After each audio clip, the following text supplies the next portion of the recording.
बिस्मिल्लाहिर्रहमानिर्रहीम। अस्सलाम वालेकुम नाज़रीन, आप यूट्यूब चैनल देख रहे हैं। मैं इमरान ख़ान हूँ। नाज़रीन, मुल्तान की सराउंडिंग में हालात बहुत ख़राब हैं, बहुत ज़्यादा। अभी जो सहाफ़ी हैं उमर दराज गोंदल साहब, उन्होंने आज कुछ वीडियोस शेयर की हैं। कुछ और जो डिजिटल मीडिया के वहाँ पे जर्नलिस्ट हैं, उन्होंने जो वीडियोस शेयर की हैं वो इंतहाई अफसोसनाक और तकलीफ़ दें हैं। हमारी टीम जो वहाँ मौजूद है, यानी जंग के इलाके में, मुल्तान के एरियाज़ में और इसकी सराउंडिंग में, वो जो मनाजिर भेज रहे हैं वो इंतहाई खौफनाक हैं। बहुत सारी चीज़ें तो हमें डर लगता है कि हम लोगों को दिखाएंगे तो यानी वो ऐसा लगता है कि बच्चे देखेंगे, ख़वातीन देखेंगी तो उन्हें तकलीफ़ होगी। ऐसे खौफनाक मनाजिर जो हैं वो सैलाब ज़दा इलाकों से आ रहे हैं और सारा का सारा पोल खोल कर रख दिया डिजिटल मीडिया ने। लोगों ने बताया कि 15 लाशें वहाँ पानी में बह रही हैं मुल्तान के करीब, और उन लाशों को रिकवर करने वाला कोई नहीं है। पानी के अंदर से निकाले कौन? और वो जो लाशें पानी के अंदर बह रही हैं, उनमें बताया कि एक 6 महीने का बच्चा जो है उसकी लाश पकड़ी गई है और एक और शख्स है उसकी लाश बाहर निकली है। एक बच्चा अपनी वालदा की लाश निकाल रहा था। तो एक अजीबोगरीब सूरत हाल है वहाँ पे। एक खातून बता रही है कि जी हमारे बच्चे वहाँ दरख्तों पे चढ़े हुए हैं और उन्हें रेस्क्यू करने के लिए कोई नहीं गया, यानी उन्हें निकालने के लिए कोई मौजूद नहीं है, कोई मदद नहीं कर रहा। इसके अलावा जो प्राइवेट कश्तियों वाले हैं वो बहुत पैसे मांग रहे हैं, 2-2 लाख रुपया मांगते हैं एक फैमिली को रेस्क्यू करने के लिए। कई लोगों ने शिकायत की कि रेस्क्यू वाले जो जो प्राइवेट रेस्क्यू वाले हैं, प्राइवेट जो जिनकी कश्तियाँ हैं प्राइवेट, कई लोग पहुंच गए वहाँ पे। जिनके इलाकों में सैलाब नहीं आया वो अपनी कश्तियाँ लेके वहाँ पहुँच गए हैं, और जिनके पास कश्तियाँ थी वो वहाँ पे लेकर आ गए हैं। अब वो कश्तियाँ जो प्राइवेट लोग चला रहे हैं पीटर इंजन के साथ, जो दीगर वो छोटी छोटी मशीनें होती हैं उनसे वो चलाते हैं, बादों का चप्पू के साथ, तो वो पैसे मांगते हैं लोगों से कि आपकी फैमिली को अब निकालते हैं, और लोग एडवांस में पैसे दे रहे हैं। बहुत सारे कस्बों में जो लोग घिरे हुए हैं, जो निकल कर जाना चाहते हैं, घरों की छतों पर बैठे हुए हैं, दरख्तों पे चढ़ के बैठे हुए हैं, वो वहाँ लटके इंतज़ार कर रहे हैं कि हुकूमत आएगी। हुकूमत आ नहीं रही। हुकूमत के वसाइल बहुत थोड़े हैं, हुकूमत ये कर नहीं पाएगी। और हुकूमत को अपने सारे वसाइल को इस जगह पे लगाने की बजाय, ये तवज्जो जिन कामों पे देनी थी वहाँ तवज्जो देने की बजाय वो टिकटॉक बनाते हैं और निकल जाते हैं। यानी अब इमरान खान की नकल करने के चक्कर में मरीम नवाज पहुँच गई वहाँ जाके, जी बच्चों को हम खाना खिला रहे हैं। और वो जो माहौल है उसकी जब वीडियो आती है, तस्वीर आती हैं, तो लोगों को तकलीफ़ होती है, लोग बुरा भला कहते हैं। लोग हुकूमत से मुकम्मल तौर पे मायूस हो गए हैं। जब भी सैलाब मुतासरीन से बात करो तो वो हुकूमत को गालियाँ देते हैं, और ये चीज़ें टीवी चैनल पे ऑन एयर की नहीं जा सकती। अब सैलाब मुतासरीन के जो बदतरीन हालात हैं वो पाकिस्तान के इलेक्ट्रॉनिक मीडिया को ऐसा लगता है कि मना कर दिया गया कि आपने सैलाब की तबाही नहीं दिखानी। वो सैलाब की तबाही दिखाते हैं तो साथ वो बददुआएँ भी आती हैं जो आम आदमी इन्हें दे रहा है, और आम आदमी की वो मायूसी भी आती है जो इन हुक्मरानों से या इस्टेब्लिशमेंट से आम आदमी मायूस हुआ है। अब रेस्क्यू के इंतज़ार में लोग छतों पे चढ़े हुए हैं, लेकिन इन्होंने क्या किया, अपना एक मसनूई सेट लगाया, सेट लगा के वहाँ पे अपना टिकटॉक बनवाया और टिकटॉक बना के निकल गए। भाई जब लोग मर रहे हो ना, लाशें पानी में तैर रही हों, फिर आप ये ड्रामे नहीं कर सकते। जब लोगों की जानें जा रही हों, लोग भूखे हों, फाका ज़दा हो, तब आप ये ड्रामे नहीं कर सकते। लेकिन आप देखें कि इनके ड्रामे जारी है और ये ड्रामे लगातार करते चले जा रहे हैं।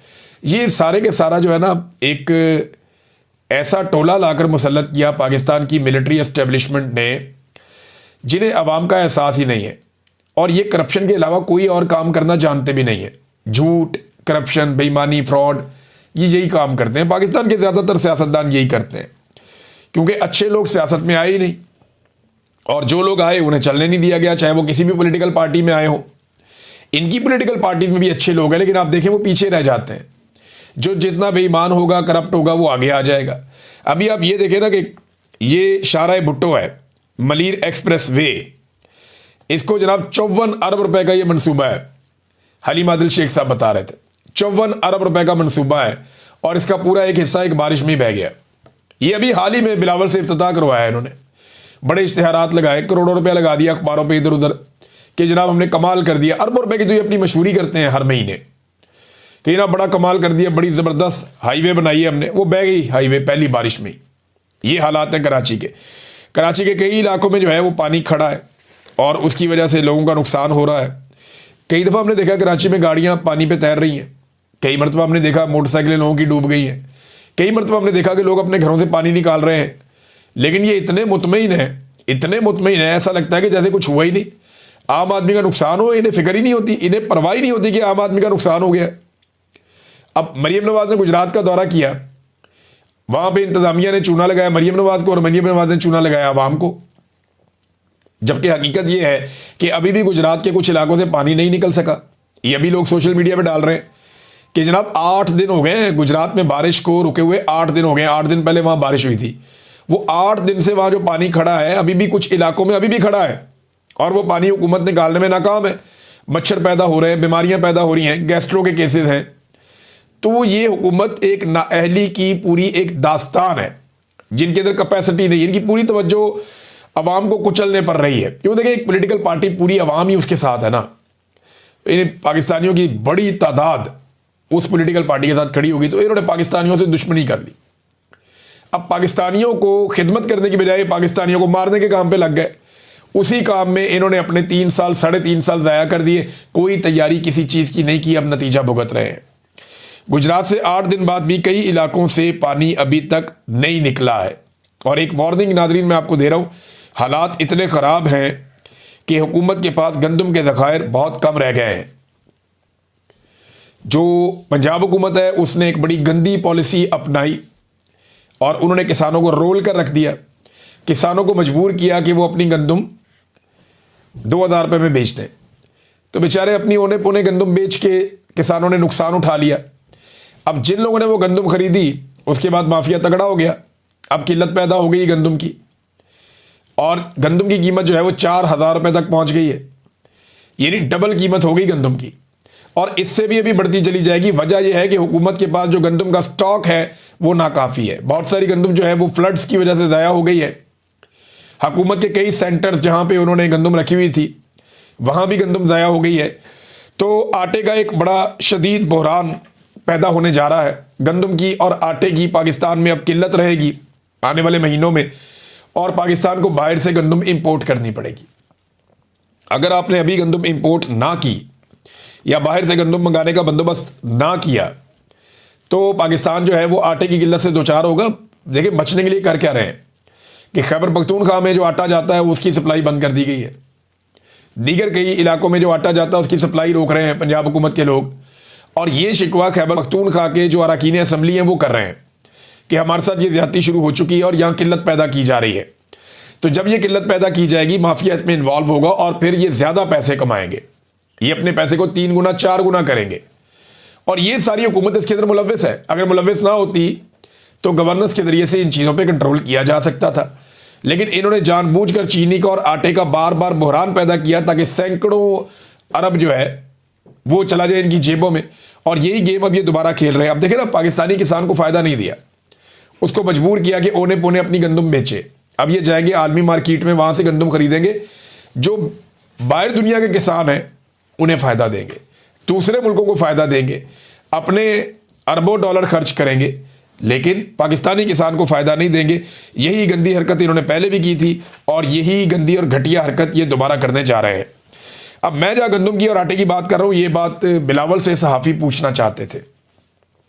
बिलावल वहाँ पे एक मीडिया टॉक किया और सहाफ़ी सवाल करना चाहते थे। बाद में सहाफ़ी ने कहा कि सर हमारा सवाल ही आपने नहीं लिया, और वो सहाफ़ी दूसरा कहता रहा कि सर आटा महंगा हो गया, सर आटा महंगा हो गया, और बिलावल ने उनको देखकर मुंह चढ़ाया। ये ज़रा देखें छोटी सी वीडियो आप, ये देखें ये मुंह चढ़ा रहा है, ये है सियासतदान? ये देखें, ये सियासतदान लगता है आपको? भी कैसे नमूने ला के आपने मुसल्लत कर दिए हैं। जो मजाक उड़ाता है लोगों का, ये जब असेंबली में चलता हुआ जाता है तो इसकी वॉक देख के बंदा परेशान हो जाता है कि पता नहीं ये दुनिया के किस मुल्क का हुक्मरान है। अजीबो गरीब किस्म के लोग हैं भाई, कहाँ से ला के ऐसे नमूने पाकिस्तान के ऊपर उन्होंने मुसल्लत कर दिए। जो ज़हनी मरीज इनको मिलता है, जो बाइपोलर का इनको मरीज इनको मिलता है, जो इनको कोई एहसास कमतरी का शिकार बंदा मिलता है, उसको लाकर पाकिस्तानियों पे मुसल्लत कर देते हैं। और भाई कोई नॉर्मल आदमी आपको नहीं मिलता। ये पाकिस्तान की मिलिट्री एस्टेब्लिशमेंट को चाहिए कि पाकिस्तानी अवाम को फैसला करने दें। उनके फैसलों की वजह से ऐसे घटिया और अजीबोगरीब नमूने पाकिस्तान पर मुसल्लत हो गए हैं। ये जरा बिलावल साहब की आप वीडियो दोबारा देखें, ये देखें रोने की एक्टिंग कर रहा है सहाफ़ी को, देखे रोते रहो तुम। कैसी बचकाना हरकत है और कैसी घटिया हरकत है। क्या ये हरकत सेफ देती है एक ऐसे आदमी को जिसको एक बड़ी पॉलिटिकल पार्टी का चेयरमैन बनाया गया एक पर्ची के ऊपर कि जनाब पर्ची है, इनकी अम्मी ने कहा कि इन्हों बना दो, इनकी वालदा शहीद होगी, इसको बना दो। क्यों भाई, कोई डेमोक्रेसी है मुल्क में या नहीं है? और सारों के सारों ने उसकी गुलामी भी शुरू कर दी। हद है। वैसे अलीमा खानम का एक स्टेटमेंट आया नाज़रीन इमरान खान से रिलेटेड, ये स्टेटमेंट मैं आपके सामने रखता हूँ। उन्होंने कहा जी कि आज इमरान खान ने 2-3 बड़े अहम पैगाम दिए हैं। पहले तो इमरान खान और बुशरा बीबी के बारे में बता दूं, क्योंकि इमरान खान की सेहत के बारे में काफ़ी अफवाहें होती हैं। इमरान खान की सेहत माशाल्लाह बहुत ज़बरदस्त है, वो बिल्कुल अच्छी सेहत में है और उनको कोई ऐसा मसला नहीं है। सिर्फ ये है कि हमारी फैमिली ने दरख्वास्त डाली है कि उनका मुकम्मल चेकअप हो, क्योंकि लोग कह रहे हैं कि हो सकता है उनको कुछ दिया गया हो, इसलिए हम मेडिकल चेकअप उनका मुकम्मल करवाना चाह रहे हैं। हाँ, बुशरा बीबी की तबीयत अच्छी नहीं है, उनको चक्कर आ रहे हैं कुछ दिनों से, और उनके लिए आज एप्लीकेशन डाली गई है कि एक स्पेशलिस्ट डॉक्टर आकर उनका मुआयना करे, लेकिन डॉक्टर ने कोई ख़ास ऐसी बात नहीं बताई। तो इसलिए आज बुशरा बीबी के लिए एप्लीकेशन डाली गई है कि स्पेशलिस्ट आकर उनका मुआयना करे, क्योंकि चलते वक्त वो कहती हैं कि मुझे चक्कर आते हैं और उनके लिए अब हमें डॉक्टर चाहिए। ये तो हो गई उनकी सेहत के बारे में दोनों की बात। आगे जो इमरान खान ने जहाँ से शुरू किया और उन्होंने बड़ी ताकीद करके मुझे कहा और मुझसे पूछा, क्या आप उनको बताते नहीं हो कि ये इमरान खान का पैगाम है? मैंने कहा मैं बताती हूँ कि ये इमरान खान का पैगाम है। तो कहते हैं फिर आप को क्यों अटैक करते हैं? मैंने कहा ताकि आपकी आवाज़ बंद हो जाए। इसलिए उन्होंने कहा ये यहाँ से शुरू करो कि जो मैं कह रही हूँ वो इमरान खान का पैगाम है। अच्छा, ये इमरान खान साहब ने कहा कि बाहर जब आप जाती हो आपके साथ जो बदतमीज़ी करते हैं, कभी कोई सहाफ़ी छोड़ दिया, कभी कोई और बंदा छोड़ दिया, कभी कोई अंडा मार दिया, तो आप बताती नहीं हो ये बात इमरान खान ने की है। वो कहती है मैं बताती हूँ, लेकिन आपका पैगाम वो बाहर नहीं आने देना चाहते। तो इमरान खान ने कहा कि अब यहाँ से शुरू करना जाके कि जो मैं कह रही हूँ वो इमरान खान ने कहा है या ये इमरान खान का पैगाम है। इससे उन्होंने शुरू किया कि 1971 में एक सानिया हुआ जिसके अंदर एक शख्स जो जनरल याया खान था, इस वक्त वो इंचार्ज था, मार्शल लॉ इसका था, और पाकिस्तान, मशरकी पाकिस्तान और मगरबी पाकिस्तान दोनों अलग हो गए। कहते हैं कि इस साने के बाद एक हाई लेवल कमीशन बना जिसको हम हमूद रहमान कमीशन कहते हैं। इसके अंदर chief justice of Pakistan, Sindh high court और पंजाब हाई कोर्ट के चीफ जस्टिस इस कमीशन को हेड कर रहे थे। 4 साल उन्होंने लगाए तहकीकात में, कई 100 लोगों को उन्होंने इंटरव्यू किया। उनकी एडवाइजरी टीम में एयरफोर्स, आर्मी और नेवी के नुमाइंदे शामिल थे जिन्होंने उनकी मदद की ये रिपोर्ट तैयार करने में। और इसकी जो फाइनल कंक्लूजन थी उसमें यह था कि जो जनरल याया खान था उसने अपनी ज़ात के लिए, अपने इक़्तिदार को लंबा करने के लिए ऐसे फैसले किए जिनकी वजह से पाकिस्तान टूटा। सबसे अहम फैसला यह था कि सबसे बड़ी जमात जो थी जिसके सरबराह मुजीबुर रहमान थे, अवामी लीग, उसको उन्होंने दबाया। मैंडेट को इन्होंने कबूल करने से इनकार किया, मुजीबुर रहमान को जेल में डाला और ये सोच करके मगरबी पाकिस्तान में अपने आप को ज़्यादा नशिस्तें दिखाएंगे। और इसके बाद उन्होंने 24 मार्च 1971 को मुजीबुर रहमान के साथ मुज़ाकरात भी किए, लेकिन उसी रात फुल फ्लैज ऑपरेशन शुरू कर दिया जिसमें कहा जाता है कि कई लाखों लोगों की जानें गई और पाकिस्तान टूट गया। इमरान खान यही बताना चाहते थे कि देखिए, एक शख्स जैसे याया खान ने अपने इक़्तिदार की खातिर फैसले किए, आज पाकिस्तान में बिल्कुल वही हालात हैं। इमरान खान कहते हैं कि आप ये देखें कि 9 मई कैसे हुआ। 9 मई में ये कैसे मुमकिन है कि एक ही रात में 10,000 लोगों को शनाख्त करके गिरफ्तार कर दिया गया? बगैर तहकीक और बगैर सबूत के आपने 10,000 अफराद को कैसे पहचान लिया? उसका मतलब है कि ये सब पहले से एक मंसूबा था। जिन लोगों ने इमारतों की सीसीटीवी फुटेज हटाई वही असल किरदार है। इमरान खान के मुताबिक जनरल आसिम मुनीर ने यह सब कुछ इसलिए किया ताकि पीटीआई को ख़त्म करने की शुरुआत हो। ये एक फॉल्स फ्लैग ऑपरेशन था। इसी बहाने हज़ारों कारकुनान को गिरफ्तार किया गया, पार्टी का झंडा दबाया गया और जो भी उम्मीदवार खड़ा होता उसे हरासा किया जाता। लेकिन इस सब के बावजूद 8 फरवरी को एक इनकलाब आया। बगैर इंतखाबी निशानात के भी अवाम ने जुल्म के निज़ाम के खिलाफ वोट डाला और पीटीआई को 2/3 अक्सरियत मिली। मगर अगले ही दिन 9 फरवरी को पूरा इलेक्शन चोरी कर लिया गया। इमरान खान याद दिलाते हैं कि कमिश्नर रावलपिंडी ने खुद कहा था कि मेरा ज़मीर गवारा नहीं करता, 50-50 हज़ार वोटों पर पीटीआई जीत रही थी, लेकिन हमने इनके नताइज बदल दिए। बाद में बताया जनाब कमिश्नर का दिमाग ख़राब हो गया, फिर उसे गायब कर दिया गया। आज कोई मीडिया पूछता ही नहीं वो कहाँ है। इसके बाद 9 मई के केसेस के नाम पर मजीद सजाएं देना शुरू हुई। अब पीटीआई की जीती हुई नशिस्तें भी एक एक करके छीनी जा रही हैं। मिसाल के तौर पर एजाज चौधरी को नाअहल करके इनकी सीट राणा सनाउल्लाह को दे दी गई। इसी तरह नाजायज़, नाअहली और झूठे मुकदमात के ज़रिए नशिस्तों पर कब्जा किया जा रहा है। इमरान खान ने कहा कि आप इन लोगों की हुकूमत को जायज़ हैसियत ना दें। हालिया ज़िमनी इंतखाबात के बारे में उन्होंने कहा कि ये लोग पहले अवाम को नाजायज़ सजाएं देकर नशिस्तें छीनते हैं और फिर इन्हीं नशिस्तों पर दोबारा इंतखाबात करवा कर कब्जा कर लेते हैं, इसलिए इनको जायज़ तस्लीम ना किया जाए। आखिर में इमरान खान ने कौमी असम्बली के तमाम अरकान को खराज तहसीन पेश किया जिन्होंने अपनी कमेटियां छोड़ दी उन्होंने कहा कि अरकान असम्बली ने इस्तीफा दे दिया, अपनी मुराद वापस कर दी। अब इमरान खान ने आज जो नई हिदायत दी है उनके मुताबिक सेनेट की तमाम कमेटियों से भी इस्तीफा दिया जाए। जितने भी सेनेटर्स किसी कमेटी में बैठे हैं सब कमेटियों से अलग हो जाए। ये इनकी आज की हिदायत है। और साथ ही कहा कि कुछ दिनों बाद मैं अगला लायामल दूंगा। तीसरा नुकता, इमरान खान फिक्रमंद थे खैबर पख्तूनख्वा में जारी ऑपरेशन। उन्होंने कहा कि यह ऑपरेशन फौरन रोका जाए। माजी में जब ANP की हुकूमत में ऐसा ऑपरेशन हुआ था उसका नतीजा उल्टा निकला था। इस तरह के ऑपरेशन में पुलिस के एहलकार भी शहीद हो रहे हैं, दूसरी तरफ आम लोग भी मारे जा रहे हैं। इससे दहशतगर्दी मजीद बढ़ेगी, कम नहीं होगी। 2004 से पहले पाकिस्तान में ऐसी सूरत हाल नहीं थी। दहशतगर्दी इस वक्त बढ़ती है जब आप अपने लोगों पर बमबारी करते हैं और बेगुनाह शहरियों को मारते हैं। फिर उन्होंने अफगानिस्तान का जिक्र किया, हमारा बरादर इस्लामी मुल्क है, अगर आप उन पर बमबारी करेंगे तो ये बिल्कुल गलत होगा। वो 3-3 नस्लों से यहाँ रह रहे हैं, आपने उनको बेइज्जती के साथ ज़बरदस्ती मुल्क से निकाला, ये अपने भाइयों की तौहीन है। इमरान खान ने रसूलुल्लाह सल्लल्लाहु अलैहि वसल्लम की हिजरत की मिसाल दी कि मदीना के लोगों ने अंसार बनकर महाजिरीन के घरों में जगह दी और आज आप अपने भाइयों को धक्के देकर निकाल रहे हैं। ये इमरान खान के लिए बहुत दुख की बात है। अफगान सफीर को वापस आने की इजाज़त नहीं दी गई, ये भी ज्यादती है। इस पर इमरान खान नाराज़ थे। फिर इमरान खान ने ड्रोन हमलों की बात की कि ये पाकिस्तान और अफगानिस्तान में बिल्कुल ख़त्म होने चाहिए, सिर्फ मुज़ाकरात से अमन आ सकता है। इमरान खान ने कहा कि जनरल आसिम मुनीर सिर्फ एंटी तालिबान लॉबी को खुश करने के लिए ये सब कर रहे हैं। जहां जंग नहीं है वहां जंग बना रहे हैं ताकि हालात ख़राब हो जाएं और उन्हें संभालना मुश्किल हो जाए। इमरान खान ने कहा कि तमाम MPs और MNAs इसके खिलाफ मिलकर आवाज़ उठाएं और अमन कायम करने के लिए खड़े हों। सैलाब मुतासरीन के बारे में इमरान खान साहब ने कहा कि लोग एक तरफ सैलाब का सामना कर रहे हैं और दूसरी तरफ ऑपरेशन का। ये बहुत बड़ा जुल्म है। जिम्मेदारी आप सब पर है कि मिलजुल कर इसका हल निकालें ताकि खैबर पख्तूनख्वा में अमन कायम हो। ये नाज़रीन अलीमा खानम ने इमरान खान साहब का पैगाम पहुंचाया और अली अमीन गंडापुर साहब को इमरान खान साहब ने इससे पहले कहा था कि आप पहुंचे अफगानिस्तान। तो जब उनके सामने बात रखी गई तो गंडापुर ने आज बहुत अजीब बात की। उन्होंने कहा जी मेरा तो पासपोर्ट ही ब्लॉक है। ये एक सूबे का वज़ीर आला है, करोड़ों का मैंडेट है और हुकूमत मौजूद है और जनाब ये आज बता रहे हैं इतने लंबे अरसे के बाद कि मेरा पासपोर्ट ब्लॉक है। ये पासपोर्ट खुलवाने के लिए उन्होंने कोई इकदाम किए, किसी अदालत से रुजू किया। एक इतने बड़े आईनी ओहदे के ऊपर बैठे हुए शख्स का पासपोर्ट क्या ब्लॉक रह सकता है? अली अमीन गंडापुर हर थोड़े अरसे के बाद इस कौम को एक नया लतीफ़ा सुना देते हैं। कभी वो कहते हैं मैंने इतने सारे पहाड़ क्रॉस किए जो कोई SSG कमांडो भी नहीं कर सकता। ये काम क्योंकि मैं वहाँ पे 2 साल इन पहाड़ों पे चढ़ता रहा हूँ और बहुत सारे दोस्त हैं जो वहाँ पे ट्रेल के ऊपर जाते हैं, वो कहते हैं ये ह्यूमनली पॉसिबल नहीं है।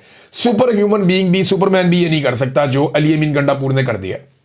फिर 8 ज़िले क्रॉस करके वापस वो पहुंच गए और IG से डर के वो सारी रात बारिश में छुपे रहे। ये अजीबोगरीब किस्म की बातें अली अमीन गंडापुर हमें बताते हैं। फिर डी चौक से बुशरा बीबी को ले जाने की कहानी जो उन्होंने सुनाई वो भी किसी को समझ नहीं आती आज तक। और अब उन्होंने एक नई कहानी सुना दी कि मेरा पासपोर्ट ही ब्लॉक है। यार ये कैसे हो सकता है? एक वजीर आला का पासपोर्ट ही ब्लॉक है और वो खुलवा नहीं पाते। देखें ये तो एक बहुत बड़ा मजाक है कि एक वजीर आला का पासपोर्ट ब्लॉक है। उससे बड़ा मजाक ये है कि वो वजीर आला शिकायत लगा रहा है कि जी मेरा पासपोर्ट ब्लॉक है। और भाई इस वजीर आला के पास इतना इख्तियार है और इतनी ताकत है, एक आईनी होता है कि इसका पासपोर्ट तो 10 मिनट के अंदर वजीर दाखिला को खुद लेकर इसके पास जाना चाहिए। लेकिन मुझे नहीं समझ आती कि अली अमीन गंडापुर साहब कहाँ से कहानी बनाते हैं और कौन इन्हें बनाकर देता है और किस तरह ये कहानी इतने कॉन्फिडेंस के साथ सुना भी देते हैं।